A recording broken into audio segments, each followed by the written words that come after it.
Hello everyone. So Tuesday வந்து பார்த்தீங்கன்னா நம்ம இந்தியன் கவர்மெண்ட் வந்து பட்ஜெட் வந்து அனௌன்ஸ் பண்ணாங்க 2024-2025 இயருக்கு. ஸோ அன்னையிலேருந்து பார்த்தீங்கன்னா எல்லா பக்கமும் வந்து பட்ஜெட் டாக்ஸ்ன்னு சொல்லிட்டு அதை பற்றி தான் எல்லாரும் பேசிட்டு இருக்காங்க. ஸோ இந்த வீடியோவில் 2024 பட்ஜெட்டில் என்னென்ன ஹைலைட்ஸ் இருக்குது, அதில் நமக்கு வந்து முக்கியமானது என்ன, நம்மள மாதிரி ஒர்க்கிங் பீப்புளுக்கு அப்படிங்கிறத இந்த வீடியோவில் பார்க்கலாம்.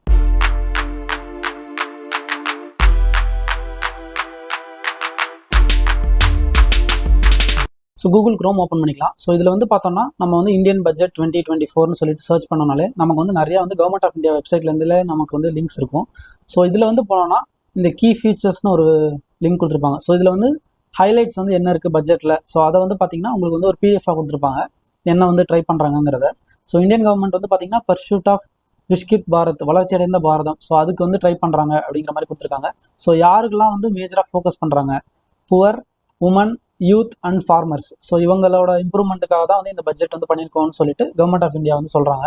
ஸோ இதில் பட்ஜெட் தீம்ஸ் வந்து பார்த்தோம்னா உமன் எம்பவர்மெண்ட்டுக்கு, ஸ்கில்லிங் வந்து நம்ம மக்களோட ஸ்கில்லிங்க்கு, எம்எஸ்எம்இஸோட இம்ப்ரூவ்மெண்ட்டுக்கு, அவங்களோட பொருளாதாரத்தை பெருக்கிறதுக்காக, அதுக்கடுத்து மிடில் கிளாஸ்க்குன்னு சொல்கிறாங்க. ஸோ இதில் வந்து பார்த்தீங்கன்னா இந்த விஷ்கித்ங்கிறது, ஸோ இது வந்து அக்ரிகல்ச்சர் ரிலேட்டடாக வந்து ஒரு சில ரிஃபார்ம்ஸுக்கு ஸ்கீம்ஸ் வந்து அனௌன்ஸ் பண்ணியிருக்காங்க. ஸோ இதில் வந்து பார்த்தோம்னா ஆல்மோஸ்ட் 1 crore ஃபார்மர்ஸுக்கு நேச்சுரல் ஃபார்மிங், இயற்கை விவசாயம் பண்ணுறதுக்கு வந்து சொல்லி தரப்போகிறாங்க. அதில் வந்து நெக்ஸ்ட் 2 yearsல வந்து அவங்க என்ன பண்ண போகிறாங்கன்னா சர்டிஃபிகேஷன்ஸ் வந்து 1 crore ஃபார்மர்ஸ்க்கு வந்து கொடுக்க போகிறோம் அப்படின்னு சொல்லியிருக்காங்க. இந்த ஸ்ட்ரிம்புங்கிறது வந்து பார்த்தோம்னா நம்ம வந்து தயாரித்து நம்ம எக்ஸ்போர்ட்டும் பண்ண போகிறோம். ப்ரையாரிட்டிஸில் வந்து என்னென்ன இருக்குது, எம்பவர்மெண்ட் அண்ட் ஸ்கில்லிங். ஸோ புதுசாக வந்து இப்போ தான் ஃபஸ்ட் டைம் வந்து நீங்கள் வேலைக்கு வரீங்க அப்படிங்கிற பட்சத்தில் அந்த இபிஎஃப்ஓ, எம்ப்ளாயி ப்ராவிடென்ட் ஃபண்ட் அப்படிங்கிறதுல வந்து கான்ட்ரிபியூஷன்ஸ் வந்து, ஸோ இதுக்கு வந்து பார்த்தீங்கன்னா கவர்மெண்ட் வந்து சப்சிடி வந்து நாங்கள் கொடுக்குறோம். இன்டர்ன்ஷிப் ஆப்பர்ச்சுனிட்டிஸ் டாப் 500 கம்பெனிஸில் 1 crore யூத்துக்கு வந்து 5 வருஷத்துக்குள்ளே கிரியேட் பண்ணுவோங்கிற மாதிரி அனௌன்ஸ் பண்ணியிருக்காங்க. ஸோ அதில் வந்து பார்த்தோம்னா அந்த ஸ்டைஃபண்ட் மாதிரி 5000 ரூபாய் ஒரு மந்த்துக்கும் வந்து கொடுப்போம் அப்படிங்கிற மாதிரி சொல்லியிருக்காங்க. அந்த சோலார் பேனல் நம்ம வீட்டில் வந்து போடுறோம் அப்படிங்கிற பட்சத்தில், ஸோ அதில் வந்து அதுக்கு ஒரு சில சப்சிடிஸ் கொடுத்துருக்காங்க. ஆல்மோஸ்ட் 1 crore வந்து கொண்டு வர போகிறோம். 300 யூனிட்ஸ் வந்து எவ்ரி மந்த் அந்த சோலார்லேருந்து ஜென்ரேட் ஆன எலக்ட்ரிசிட்டி யூஸ் பண்ணலாம். ரிமைனிங்கை வந்து கிரிட்டுக்கே வந்து நம்ம கொடுத்து அதை வந்து நம்மளோட வேறு ஏதாவது நம்ம எலக்ட்ரிசிட்டி கன்சூம் பண்ணோம்னா அதுலேருந்து கழிச்சுப்பாங்க, அப்படி இல்லைன்னா நமக்கு பைசாவாக தருவாங்கிற மாதிரி சொல்லியிருக்காங்க. ஸோ இதில் வந்து பார்த்தோம்னா மெயினாக ஃபஸ்ட்டு ஒன் வந்து பார்த்தோம்னா மெடிசின்ஸ் வந்து பார்த்தோம்னா கேன்சர் மெடிசனுக்கு இருக்கிறதுக்கு வந்து கஸ்டம் டியூட்டிங்கிறது வெளிநாடுலேருந்து நமக்கு வருதுங்கிற பட்சத்தில் அதுக்கு கஸ்டம் டியூட்டின்னு ஒன்று வந்து போடுவாங்க. ஸோ அதில் வந்து கொஞ்சம் வந்து நாங்கள் எக்ஸம்ஷன் கொடுக்குறோம், நீங்கள் வந்து கேன்சர் மெடிசனை வந்து ஃப்ரீயாக இம்போர்ட் பண்ணி இங்கே இருக்கிற மக்களுக்கு கொடுங்க அப்படிங்கிற மாதிரி கொடுத்துருக்காங்க ஃபர்ஸ்ட் ஒன்று. செகண்ட் ஒன்று வந்து பார்த்தோம்னா மொபைல் ஃபோன்ஸு, சார்ஜர்ஸு, ஆக்சசரிஸ் எல்லாத்துக்கும் வந்து பார்த்தோம்னா கஸ்டம் டியூட்டி இருக்குது. அதை வந்து 15% வந்து குறைக்க போகிறாங்க அப்படின்னு சொல்கிறாங்க. ரெடியூஸ் பிசிடின்னு சொல்லிட்டு மொபைல் இண்டஸ்ட்ரியை வந்து இம்ப்ரூவ் ஆகும் அப்படிங்கிற மாதிரி சொல்லியிருக்காங்க. அடுத்து வந்து பார்த்தோம்னா கோல்டு அண்ட் சில்வருக்கு வந்து 6%, 12% இருந்துச்சு, 6% வந்து குறைச்சிருக்காங்க. இதனால தான் வந்து கோல்டு ப்ரைஸ் வந்து நமக்கு வந்து பார்த்தோம்னா 2-3 நாளாக குறைஞ்சிருக்கும். பிளாட்டினம்க்கு வந்து பார்த்தீங்கன்னா 6.4% வந்து வச்சுக்க போகிறோம். ஸோ வந்து மக்கள் வந்து நிறையா அவங்க யூஸ் பண்ணலாங்கிற மாதிரி சொல்கிறாங்க. ஸோ அதுக்கடுத்து வந்து பார்த்தோம்னா fully exam custom duties for 25 minerals. So இப்போ வந்து செமிகண்டக்டர் சிப் மேனுஃபேக்சரிங்லாம் வந்து கொண்டு வராங்க, இல்லைன்னா அந்த மாதிரிலாம் கொண்டு வரோம்னா இப்போ அதுக்கு வந்து நமக்கு இதெல்லாம் வந்து இம்போர்ட் பண்ணுற மாதிரி இருக்கும்.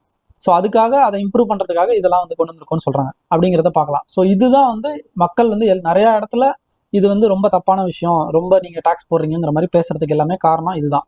ஸோ இதில் வந்து பார்த்தீங்கன்னா 2 விஷயம் இருக்குது. ஒன்று வந்து ஷார்ட் டேர்ம் கேபிட்டல் கெயின் சொல்லுவாங்க, ரெண்டாவது லாங் டேர்ம் கேபிட்டல் கெயின் சொல்லுவாங்க. இப்போ இந்த மாதிரி ஸ்டாக் வாங்குறதோ விற்கிறதோ இந்த மாதிரி இதெல்லாம் மியூச்சுவல் ஃபண்ட்ஸ் இதெல்லாம் வந்து பார்த்தீங்கன்னா 1 வருஷத்துக்குள்ளே வித்துட்டிங்கன்னா அதுக்கு பேர் ஷார்ட் டேர்ம் கேபிட்டல் கெயின். 1 வருஷத்தை தாண்டி வச்சுக்கிறீங்கன்னா அதுக்கு பேர் லாங் டேர்ம் கேபிட்டல் கெயின், நீங்கள் என்னைக்கு விற்கிறீங்களோ அதை பொறுத்து. ஸோ இந்த ஷார்ட் டேர்ம் கேபிட்டல் கெயின்ங்கிறது வந்து பார்த்தோம்னா 15% இருந்துச்சு, அதை வந்து என்ன பண்ணிட்டாங்க 5% இன்க்ரீஸ் பண்ணி 20% இன்க்ரீஸ் பண்ணிட்டாங்க. அதுக்கடுத்து வந்து பார்த்தோம்னா லாங் டேர்ம் கேபிட்டல் கெயின்ங்கிறது வந்து ஆல்ரெடி வந்து 10% வந்து இருந்துச்சு. இப்போ என்ன பண்ணிட்டாங்க, எந்த ஃபைனான்ஷியல் நீங்கள் வந்து வீடு வாங்கினா கூட சரி, வீடு விற்கிறப்போ வந்த லாபத்தில் 12.5% கவர்மெண்ட் வந்து டேக்ஸாக கட்டணும்னு சொல்கிறாங்க. ஒரு பிரச்சனையாக வந்து இப்போதைக்கு இருக்குது. அது எந்த கவர்மெண்ட் வந்தாலும் நம்ம இருக்கிறது தான் நம்ம யூஸ் பண்ணிக்க முடியும். இதை பற்றி நம்ம புலம்பி ஒரு பிரயோஜனமும் கிடையாது. ஸோ இனிஷியலாக நீங்கள் இப்போ தான் வந்து இன்வெஸ்ட் பண்ண ஆரம்பிக்கிறீங்க, இப்போ தான் சம்பாதிக்க ஆரம்பிக்கிறீங்கன்னா உங்களுக்கு வந்து அஃபெக்ட் எதுவும் இருக்காது. ஓரளவுக்கு கொஞ்சம் கொஞ்சமாக சைஸபிளாக 1 லட்சமோ 2 லட்சமோ அந்த மாதிரி சேர்க்க ஆரம்பிச்சிட்டிங்க அப்படிங்கிற பட்சத்தில் உங்களுக்கு வந்து இந்த பெயின் வந்து உங்களுக்கு வரும். அடுத்து வந்து பார்த்தீங்கன்னா இதில் என்ன சொல்கிறாங்க, இதெல்லாம் நாங்கள் இன்க்ரீஸ் பண்ணியிருந்தாலும் உங்களுக்கு வந்து இனிஷியல் அந்த எக்ஸம்ஷன் கேபிட்டல் கெயின்க்கு எக்ஸம்ஷன் வந்து பார்த்தீங்கன்னா இப்போதைக்கு 1 லட்ச ரூபாய் வரைக்கும் ஃபர்ஸ்ட் 1 lakh ப்ராஃபிட்டை வந்து கழிச்சுக்கலாம். அதை தவிர்த்து இருக்கிறதுக்கு மட்டும்தான் வந்து நம்ம வந்து என்ன பண்ணுற மாதிரி இருக்கும், டேக்ஸ் வந்து பே பண்ணுற மாதிரி இருக்கும். இவங்க என்ன சொல்கிறாங்கன்னா இதை நாங்கள் ஏற்றினாலும் உங்களுக்கு வந்து ரிலீஃபுக்காக 1.25 lakhs, ஸோ 25,000 ரூபாய் நாங்கள் இன்க்ரீஸ் பண்ணியிருக்கோம் அப்படின்னு சொல்கிறாங்க. ஸோ ஓகே, அடுத்து வந்து பார்த்தீங்கன்னா ஏஞ்சல் டேக்ஸ். ஸோ இந்த ஏஞ்சல் டேக்ஸுங்கிறது வந்து ரிமூவ் பண்ணியிருக்காங்க. ஸோ பேசிக்காக ஏஞ்சல் டேக்ஸ்னா என்னன்னா, இப்போ நான் வந்து ஒரு சின்ன ஸ்டார்ட் அப் வச்சிருக்கேன். இப்போ நான் வந்து என்ன பண்ண போகிறேன், வெளிநாடு கம்பெனிகள்ல இருந்து எனக்கு வந்து முதலீடுக்காக நான் பைசா வாங்குறேன்னு வாங்குறதுல கவர்மெண்ட்டுக்கு வந்து ஒரு பே வந்து நம்ம கட்டுற மாதிரி இருக்கும். ஸோ அந்த ஏஞ்சல் டேக்ஸ் வந்து ரிமூவ் பண்ணியிருக்கேன்னு சொல்கிறாங்க. ஸோ இதுக்கு அடுத்து வந்து பார்த்தோம்னா இந்த domestic cruise and safe harbour அதுக்காக வந்து என்ன பண்ணியிருக்காங்கன்னா கொஞ்சம் வந்து ரேட்ஸ்லாம் ரெடியூஸ் பண்ணியிருக்கோன்னு சொல்கிறாங்க. ஸோ கார்பரேட் வந்து பார்த்தீங்கன்னா அவங்களும் டேக்ஸ் கட்டுவாங்க. ஸோ வெளிநாடு கம்பெனி வந்து கார்பரேட் கம்பெனி இருக்காங்கன்னா அவங்களோட டேக்ஸையும் வந்து 35% 40% குறைச்சிருக்காங்க. ஸோ இது நம்ம டேக்ஸ் ஏறி இருக்கு, அவங்க டேக்ஸ் குறைஞ்சிருக்கு. இது ஒரு விதத்தில் பார்த்தா நமக்கு நெகட்டிவாக தெரியறதுக்கு அதிகமான வாய்ப்பு இருக்குது. அவங்களுக்கு குறைச்சதை இன்னொரு விதத்தில் எப்படி நல்லதுன்னு சொல்கிறாங்கன்னா நிறைய கம்பெனிஸ் வந்து இன்வெஸ்ட் பண்ணுவாங்கங்கிற மாதிரி சொல்கிறாங்க. இதுதான் நம்மளோட டாக்ஸஸ். ஸோ ஓல்டு ரெஜிமில் எந்த சேஞ்சஸும் கிடையாது, அப்படியே விட்டாங்க. அவங்க நியூ ரெஜிமில் தான் வந்து சேஞ்சஸ் பண்ணிகிட்டே இருக்காங்க. போக போக பார்த்தா ஓல்டு ரெஜிமே மொத்தமாக தூக்கிடுவாங்க போல. ஸோ நியூ ரெஜிமில் என்ன கொடுத்துருக்காங்கிறத நம்ம பார்க்கலாம். So up to savings up to 17,500 சொல்லியிருக்காங்க. ஸோ இதை ஃபஸ்ட்டு பார்க்கணும்னா ஃபஸ்ட்டு என்ன ஸ்லாப்னு நம்ம தெரிஞ்சுக்கணும். ஸோ 0 to 3 lakhs வந்து பார்த்தோம்னா நீங்கள் சம்பாதிக்கிறீங்க, அவ்வளோதான் உங்களோட ஆண்டு வருமானம் உங்களுக்கு இருக்குன்னா நீங்கள் எந்த டேக்ஸும் கட்ட தேவையில்லை. 3லேருந்து 7 லட்சம் 6 லட்சம்னு இருந்துச்சு, அதை 1 லட்சம் இன்க்ரீஸ் பண்ணியிருக்காங்க. 7 லட்சம் வரைக்கும் நீங்கள் சம்பாதிச்சிங்கன்னா 5% உங்களுக்கு டேக்ஸ் கட்டணும் நீங்கள் உங்களோட வருமானத்துலேருந்து. 7லேருந்து 10னா 10% நீங்கள் உங்கள் வருமானத்துலேருந்து கட்டணும்.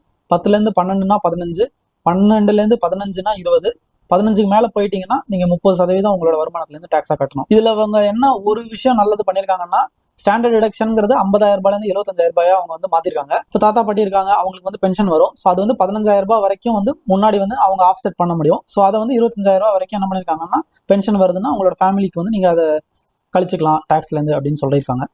ஸோ இந்த இன்கம் டேக்ஸ் வந்து நம்ம பார்த்தோம். ஸோ பேசிக்காக இதில் இந்த சேவிங்ஸ் அப் டு 17,500 கொடுத்துருக்காங்கல்ல, ஸோ அப்படின்னா என்ன? ஸோ அப் டு 17,500 உங்களுக்கு டேக்ஸ் வந்துச்சுன்னா உங்களுக்கு வந்து ரீபேட்டுங்கிறது வந்து ஸ்டார்ட் ஆகும். அதனால நீங்கள் டேக்ஸ் எதுவுமே கட்ட தேவையில்லை. ஸோ அப்படின்னா என்னன்னா அப் டு 7 lakhs. ஸோ நீங்கள் 3 to 7 lakhsக்கு 5% உங்களுக்கு வந்து இருக்கா டேக்ஸு. ஸோ அப்போ என்ன ஆகும், இந்த ஸ்லாப்ல நீங்கள் இருக்கீங்க, 7,75,000 ரூபாய் நீங்கள் சம்பாதிக்கிறீங்கன்னா இந்த 75,000 ரூபாய் ஸ்டாண்டர்ட் டிடக்ஷனில் கழிச்சிருவாங்க. ஸோ அப்போ நீங்கள் 7 லட்ச ரூபா தான் உங்களோட வந்து ஆண்டு வருமானம். ஸோ அந்த 7 லட்சத்துக்கு 5% டேக்ஸ் போட்டோம்னா 17,500 ரூபா வரும்.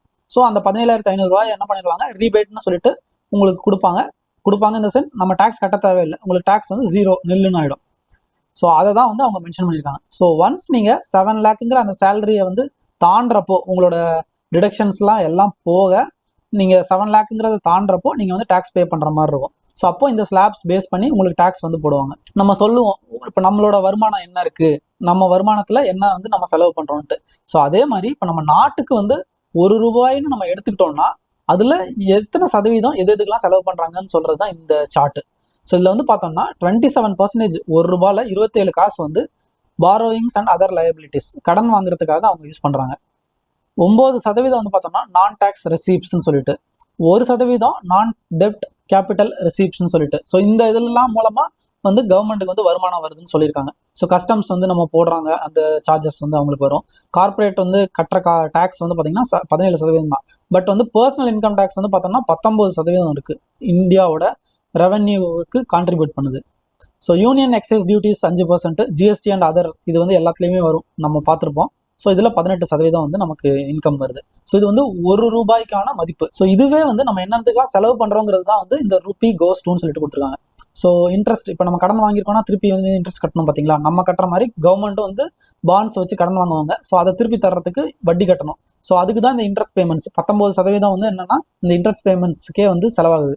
ஸோ இதை தவிர்த்து வந்து பார்த்தோம்னா சென்ட்ரல் செக்டார் ஸ்கீம்ஸ்லாம் என்னென்ன கொடுக்குறாங்களோ அது எல்லாத்துக்கும் 16% வந்து போட்டிருக்காங்க. சப்சிடிஸ் வந்து அனௌன்ஸ் பண்ணணும், டிஃபென்ஸை ஹேண்டில் பண்ணணும், ஸ்டேட்டுக்கு வந்து பார்த்தீங்கன்னா நம்ம இந்த ஜிஎஸ்டிலேருந்து ஷேர்ஸ் கொடுக்கணும் டாக்ஸஸ் கலெக்ட் பண்ணுறதுலேருந்து. அதுக்கடுத்து பார்த்தோம்னா finance commission and other transfers, central sponsored schemes, other எக்ஸ்பெண்டிச்சர்னு சொல்லிட்டு இது எல்லாத்துக்கும் போகுது. பென்ஷன் கொடுக்கறதுக்காக மட்டுமே வந்து 4% வந்து 1 ரூபாயிலிருந்து செலவாகுது. ஸோ இதெல்லாம் கொடுத்துருக்காங்க. So expenditure major items, so எதுக்கெல்லாம் அதிகபட்சமாக வந்து செலவு பண்ணுறாங்க இந்தியா கவர்மெண்ட்டுங்கிறத இங்கே கொடுத்துருக்காங்க. ஸோ இதெல்லாமே எஸ்டிமேட்ஸ் கொடுத்துருக்காங்க நெக்ஸ்ட் இயருக்கு 24-25 அந்த ஃபைனான்ஷியல் இயருக்கு எஸ்டிமேட்ஸ் இதெல்லாமே. ஸோ மக்களை நீங்கள் இந்த வீடியோ வந்து புதுசாக ஏதாவது கற்றுக்கிட்டீங்கன்னு உங்களுக்கு தோணுச்சுன்னா லைக் பண்ணுங்கள். யாருக்கு யூஸ் ஆகும் நீங்கள் நினைக்கிறீங்களோ அவங்களுக்கு வந்து இந்த வீடியோவை ஷேர் பண்ணுங்கள். ஸோ இந்த மாதிரி வேறு ஏதாவது வீடியோ பார்க்கணும்னு நினச்சிங்கன்னா நீங்கள் சப்ஸ்கிரைப் பண்ணிக்கோங்க. நாளைக்கு நான் இன்னொரு வீடியோவில் வந்து பார்க்குறேன். பை.